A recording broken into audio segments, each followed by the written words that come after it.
Welcome to Cadmium Text, everybody. This is actually the 48th Cadmium reading here at RNF, which is sort of, I don't know, hurts my brain. There's been a lot of poetry in this space over the last few years. Today we have three poets reading, Ian Dreiblatt, Anne Gurton-Wachter, and Tamas Panitz.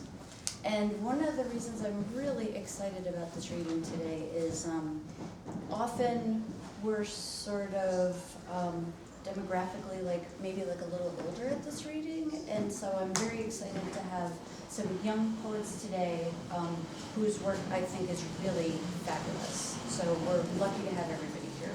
And we have one of our readers is actually going to Bard, and two of our readers graduated from Bard, so it's extremely Bard-centric. Okay, Anna, you're reading first. Let me introduce you to Anne Gurton-Wachter. She's a poet and a photographer and a student of library science and history. And actually, we were talking earlier, and she's worked a little bit in encaustic, which is pretty wonderful. Her long poem, Cyrus, is currently available as a chapbook from the portable press at Yo-Yo Labs. Do any of you know Yo-Yo Labs? Yo-Yo Labs is a fabulous small press run by Brenda Ajima. Run online and look at her website because she makes some really terrific books. Anna, she lives in Sunset Park, and that is where she parks her sunset. Welcome.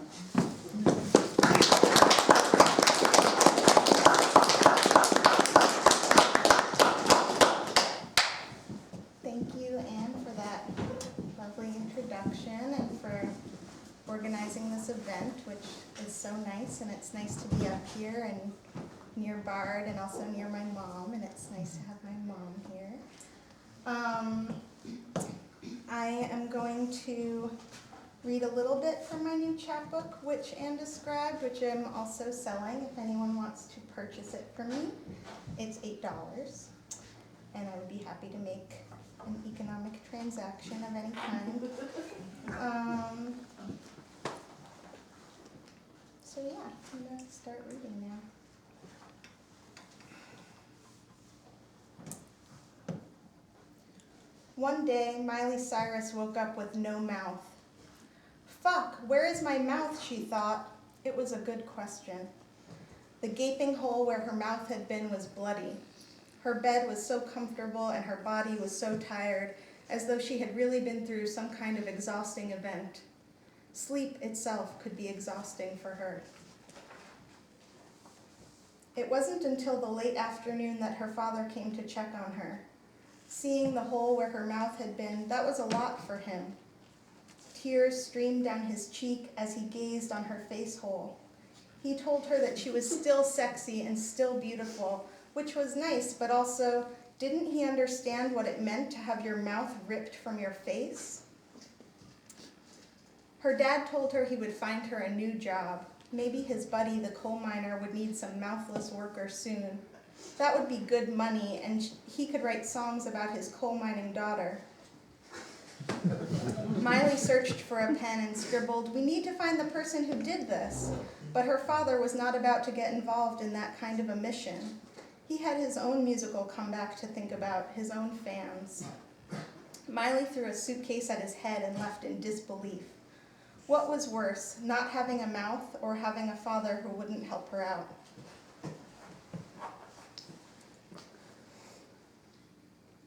Miley swung open the door to her boyfriend's pool house, which was really her pool house, she was thinking, since she had paid for it.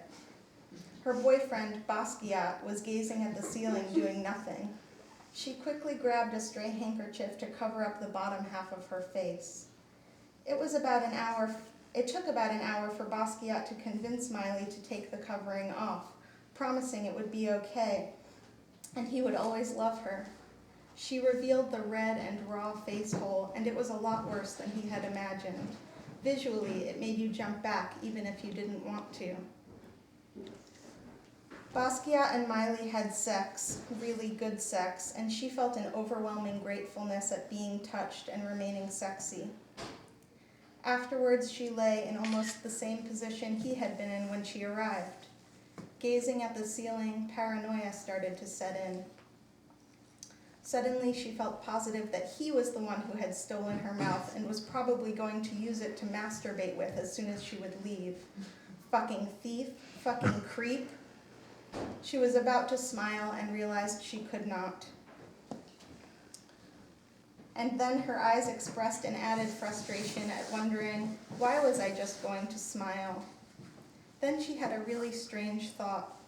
Now everything she wanted to say would have to be written down. Maybe only the ideas really worth remembering would get written down, and she could save time that way. What was so strange to her was that she was able to think of the future at all. So I'm going to stop there. It does go on a bit, and she gets into some interesting adventures and lives underground, and Maya Deren makes an appearance. I'm going to read a few things that I wrote in the past 2 weeks. Try them out on you folks. And then an older thing as well.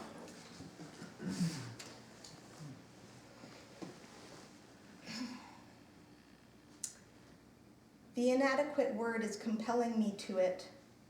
Mounted and dismounted, real and imagined. The body said it was a wall not worth talking through. Plus, the corrosive image is eating the earth.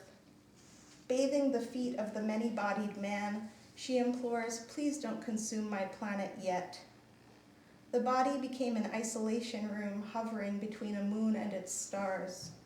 Collecting a voice, the isolation room says, I will be the wall which bars moon tongues from discourse. The earth entered a period of mourning, sad that it had not spoken to the moon when it had had the chance. Centuries of stilted silence. What can an earth act on after all?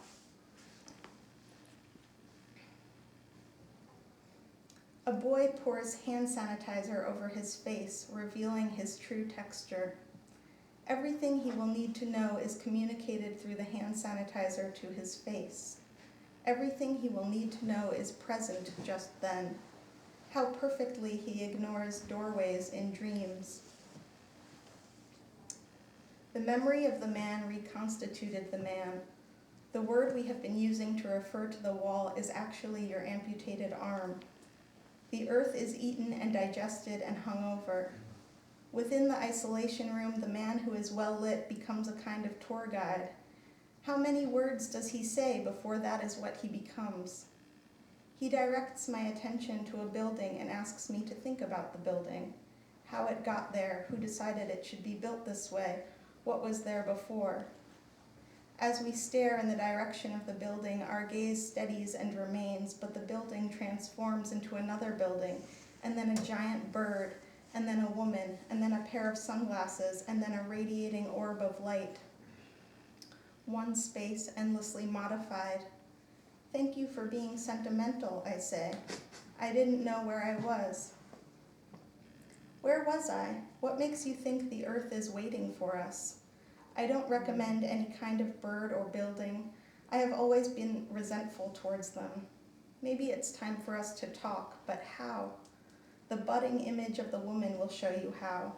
This is the first time any one person has heard my voice without being awake. The more that I can hear you, the more that my body shrinks and shrinks. My head has been against this wall this whole time in the isolation room, chanting and waiting for the earth to consume me. The earth is looking directly at me but doesn't see me.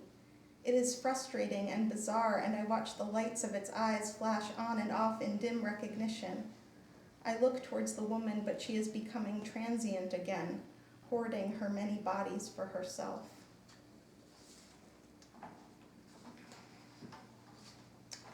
This is another recent piece. My policeman is leaning against my bench, the way that it was her Paris, or maybe it's always mine. My policeman says, I can see that your face is a bomb. How can he see? The couples in the park are melting my ice with their tongues. I remember when that ice was snow. I remember when that snow was gravel, and so on in other various formulations. Back when remembering was new in Paris, I fell asleep in a transparent circular elevator going down. My policeman says, "I noticed you right away because your face was inside this orange I am peeling." What a lovely thought for my policeman to have. My policeman is looking closely at my eyes. Have I been drinking? No. Have I been using other drugs? No. Have I been in a circular elevator? No. You won't deactivate my face. You won't find the trigger. Maybe there are lots of me's and lots of faces made of bombs. That way I'm not so alone. And we might set them all off in some kind of grand communal act. The couples in the park are playing with remote control helicopters. I remember when those helicopters were melting my ice with their tongues. My policeman is waiting for me to return his night to him. The magic pen wrote it so. My policeman watches me urinate on myself. One by one, kids come out from behind the bushes. They are pretending to be shot, spasming and shaking their bodies. He is looking at me to react as cause or witness. I am still asleep in the elevator. When I see your tongue writhing on the ground, I step on it. My ice, my snow, always mine.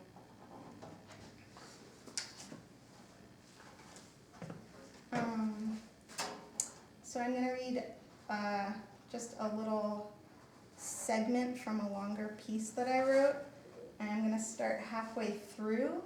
The only thing you might need to know is that there's sort of a character who is a salad maker, and there's a character who's a woman who's maybe his mate, and I kind of imagined that they are like the only survivors of Earth on some other planet. But it's loose, and you might not need to know any of that.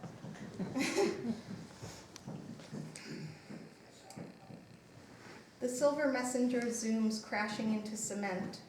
The silver voice of the silver messenger asks, "Are you writing anything?" in such a way that I question my understanding of what that word, writing, can mean. Gasp. I picture to myself emerging from the hydrangea or the eggplant. Rapid developments. I will learn rocket speak and zoom. No, it makes everyone laugh that I want to be even slower than this. Have you written anything yet?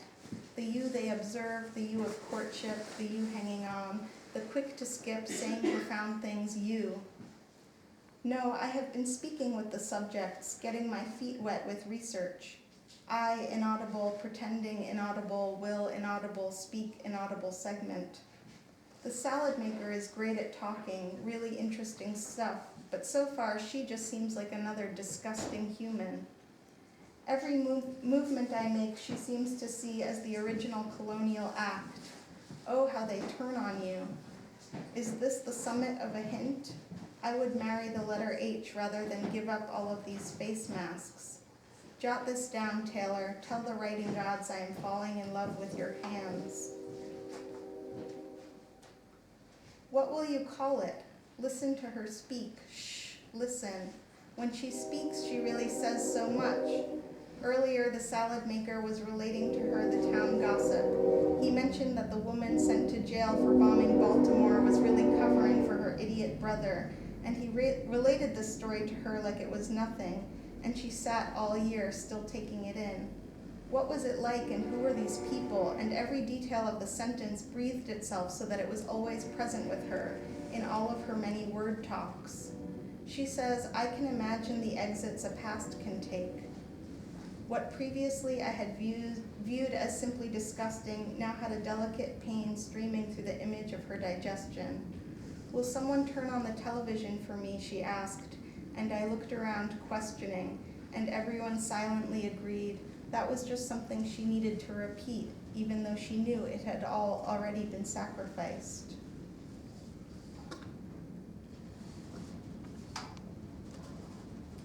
Have you written anything yet? The silver messenger appearing is a serious matter. He is more than a carrier. He is also the royal family's hypnotist. Have you written anything? Maybe this is not slow to you, but I can feel that I am watching you self-destruct. Tomorrow, during the physicality parade, I will take you to see the confidence man. The confidence man can turn cancer into peanut milk, into digestive fluid, into stuff that everyone seems to really love. I was going to suggest a trip to him earlier, but you have been so stubborn. Of course, before you can meet him, we will need to get you a new pair of pants. Of course, that will help.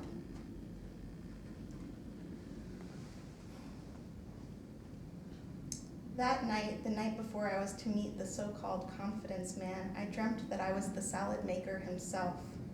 I dreamt that I, the usurper, needed glasses but didn't know it, so colors blurred and swarmed in the periphery of my empty retina. I stumbled upon whole planets without seeing anything new. I ate mold and stuffed garbage into my pockets. When I woke up, I thought to myself, monotheism, monogamy, oneness. What does it mean to be undifferentiated and still lonely? Before even meeting him, I thought, I need to believe in the confidence man and envision his whole arm reaching down my throat.